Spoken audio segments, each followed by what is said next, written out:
Are new launches really good? Can you still make a lot of money out of it? This is what property agents won't tell you. Salesperson will always turn what is bad to good and what is good to bad. Wow! That's their job. They do cherry picking when it comes to data and numbers. That's why it's called sales. If they don't do sales, they have nothing to eat, right? If there aren't enough sales for the company, the property company will close down. I think you get my point. On the other hand, true analysts will simply give you pure data and numbers so that you can make your own decision.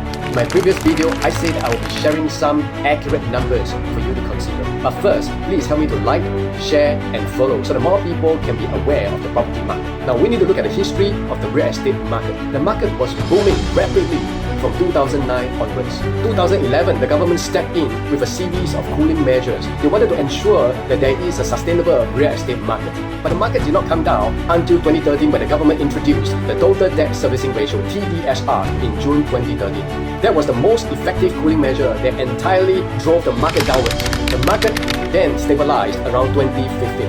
And this was what exactly the government intended for a sustainable real estate market. Therefore, we will consider the data from 2015 through 2024, a span of close to 10 years. As you can see, from Q1 2015 to Q1 2020, the overall property prices only increased by 4.53% for a span of 5 years during peacetime. Then something massive happened in January 2020. The pandemic hit Singapore. On 7 April 2020, the Singapore government introduced the circuit breaker, the lockdown, where none of us was supposed to leave the house unnecessarily.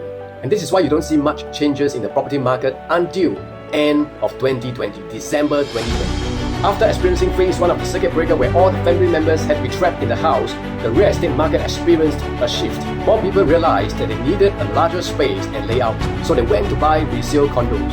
In December 2020, when most Singaporeans were grounded in the country because they couldn't travel, they went to buy properties. The PSF for larger properties began to shift as well. In the past, larger unit, smaller PSF. Smaller units, higher PSF. Since the pandemic, it went the opposite because the demand for larger properties increased. It's common to see larger units selling at 100 or 200 PSF higher than smaller units now. So from 2020 to 2024, most of the condos have increased in prices, including the HDB flats.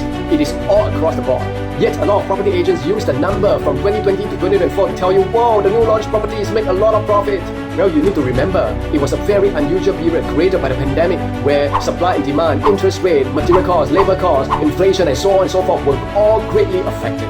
Even if you bought an average performing 3-bedroom resale condo in 2020, you would have made up to 300 to 400,000 easily now.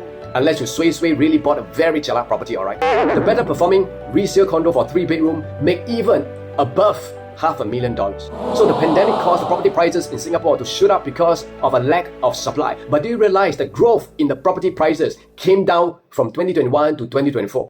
It drops every year, showing you the signs of stabilization. What does it mean? You cannot use the data from the pandemic and its recovery years to predict the next 3 to 5 years because it was an unusual period.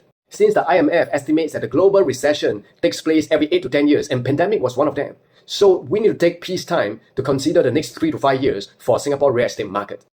We cannot predict the future, but we can consider the current stability of the market in Singapore, including the interest rate, which is not going to drop a lot. This means that we are not going to see a sharp increment like the pandemic years unless there is another critical event that happens globally. So what does it mean for you if you buy a new launch property today? In my next video, I will share with you accurate numbers when you buy a 3-bedroom new launch condo. So see you again.